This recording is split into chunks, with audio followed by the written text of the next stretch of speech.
Hello दोस्तों, आपका स्वागत है हमारे channel defence affairs in Hindi पर। और आज हम बात करेंगे प्रोजेक्ट 75I के बारे में। इंडियन गवर्नमेंट ने अपनी डिफेंस पावर्स को बढ़ाने के लिए कई सारे रूल्स, रेगुलेशंस और प्रोविजंस को बनाया है जो इंडिया के आत्मनिर्भर भारत और मेक इन इंडिया में कंट्रीब्यूट कर रहे हैं। पर अगर क्या हो कि यही रूल्स, रेगुलेशंस और प्रोविजंस इंडिया को बेस्ट वेपन्स और इक्विपमेंट्स को खरीदने से रोक रहे हो। अब देखा जाए तो ऐसा ही हो रहा है, क्योंकि इंडिया ने कई सालों पहले अपने लिए 6th next generation conventional submarine को खुद ही बनाने का प्लान किया था।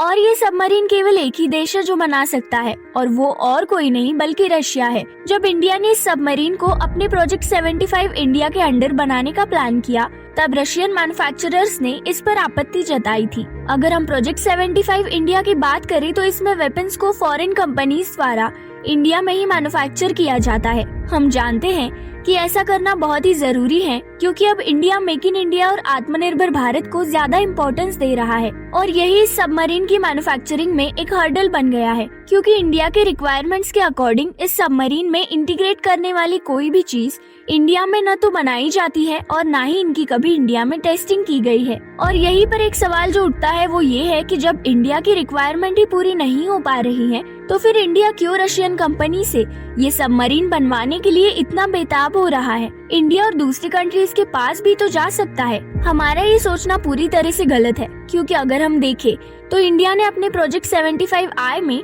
2008 में ही इस सबमरीन की रिक्वेस्ट फॉर प्रपोजल को दे दिया था। और उस समय भी इंडियन नेवी की कई सारी रिक्वायरमेंट्स को रशिया द्वारा पूरा नहीं किया जा रहा था, क्योंकि अगर हम इंडिया की रिक्वायरमेंट्स को देखें तो इंडिया एक स्टेट ऑफ आर्ट सबमरीन चाहता है, जिसमें एयर इंडिपेंडेंट प्रपल्शन सिस्टम हो और पावरफुल मिसाइल और वेपन्स हो। और प्रॉब्लम ये है कि किसी भी दुनिया की नेवी के पास इस सबमरीन का प्रोटोटाइप नहीं है, और ये बनने वाली इंडिया के पास ऐसी पहली सबमरीन होगी जिसका कोई भी दूसरा सब्स्टिट्यूट नहीं है। और इसी पर रूबिन डिजाइन ब्यूरो, जो कि 120 साल से शिप और सबमरीन को डिजाइन कर रहे हैं, उसके डायरेक्टर्स बारानोव ने ये हाईलाइट किया है कि स्क्रैच से शिप बनाना यही एक सबसे बड़ा चैलेंज होता है। उन्होंने साथ में ये भी कहा है कि अगर इंडिया प्रोजेक्ट 75 के अंडर सबमरीन को डेवलप करना चाहता है तो इसे कई सारे कॉम्प्लिकेशन से गुजरना पड़ेगा।